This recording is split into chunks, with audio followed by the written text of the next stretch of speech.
26/11 हिंदुस्तान पर हमला हुआ। यह हमला युद्ध के बराबर था कि भारत की आर्थिक राजधानी को हॉस्टेज बना लिया गया था। 3-3 दिन तक आतंकवादी ताज होटल पर, ओबरॉय होटल पर, नरीमन हाउस पर, छत्रपति शिवाजी टर्मिनस पर गोलियां बरसा रहे थे।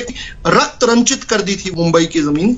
उसी रात को मानेसर में टेलीफोन कॉल द्वारा बताया गया कि अटैक हुआ है और एनएसजी को ये टेक ओवर करना है, क्योंकि जो आतंकवादी हैं उनके पास जो हथियार हैं उनसे मुंबई पुलिस शायद उनका सामना नहीं कर पाएगी। रात को ही लगभग 11 बजे के करीब एनएसजी के कमांडो मानेसर से चलकर पालम तक आए, एयरपोर्ट तक, और वहां पर 2 बजे तक इंतजार करते रहे। लेकिन उन्हें जब गोलियां चल रही थी मुंबई के अंदर, उस समय वो इंतजार कर रहे थे। जब हिंदुस्तानियों की जान जा रही थी, उस समय 1.5 घंटे तक एनएसजी कमांडो जो विमान में बैठकर इंतजार कर रहे थे कि कांग्रेस का मंत्री शिवराज सिंह पाटिल कपड़े बदलकर वहां पर आए और शिवराज सिंह पाटिल को उसी विमान में जाना था। देखिए, पुस्तकों में इन चीजों का वर्णन किया गया। सिरन उठती है कि इन लोगों ने कितनी नफरत निभाई है भारत के साथ। बराक ओबामा की पुस्तक को कोट कर रहा हूं, उनकी पुस्तक है अ प्रोमिस्ड लैंड, उनकी बायोग्राफी है। उसमें उन्होंने इस बात का जिक्र किया। बराक ओबामा ने मनमोहन सिंह जी से पूछा कि 26/11 का इतना दुर्दांत हमला हो गया, आपने पाकिस्तान पर कुछ किया क्यों नहीं? जवाब सुनकर आपके अगर रोंगटे खड़े नहीं हुए ना,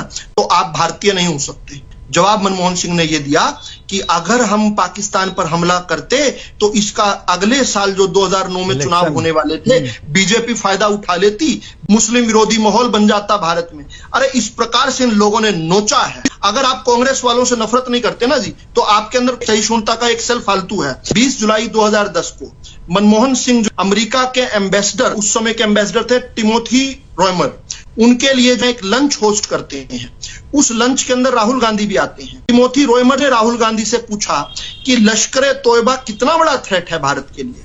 राहुल गांधी कहते हैं कि लश्कर तोयबा कोई बड़ा थ्रेट नहीं है, लिटे और लश्कर तोयबा से बड़ा थ्रेट तो हिंदू सैन्यकरण है।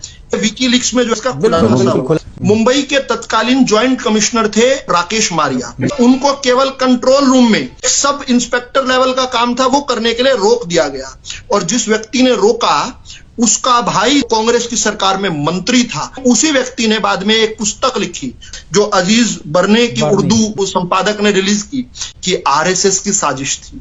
जब डेविड कोलमैन हेडली से भारत की जो एजेंसीज पूछने गई, उस समय के जो जेलर थे सैम स्टीफन्स, वो हैरान थे कि उनसे मुंबई अटैक के बारे में कोई जानकारी नहीं ली जा रही है। हिंदू और सैफरन टेररिज्म की बात की जा रही है। डेविड कोलमैन हेडली से हमारे लोग पूछताछ कर रहे हैं और उनको सीधा नैरेटिव दिया गया है कि किसी प्रकार से हिंदू एंगल इसमें जोड़ दीजिए। और जब लोग कहते हैं ना कि अचानक से ऐसा क्या हुआ कि 2014 के बाद मोदी की सरकार आ गई, तो जो कभी हैदराबाद में, कभी मालेगांव में, कभी मुंबई के अंदर, कभी दिल्ली के अंदर दीपावली और होली के सजे हुए बाजारों में, कभी वाराणसी लखनऊ के अंदर, कभी जयपुर अहमदाबाद के अंदर, कभी अक्षरधाम मंदिर के अंदर विस्फोट होते थे, अचानक से विस्फोट होने कैसे रुक गए? ये इंडियन मुजाहिदीन के लोग जो कहां चले गए?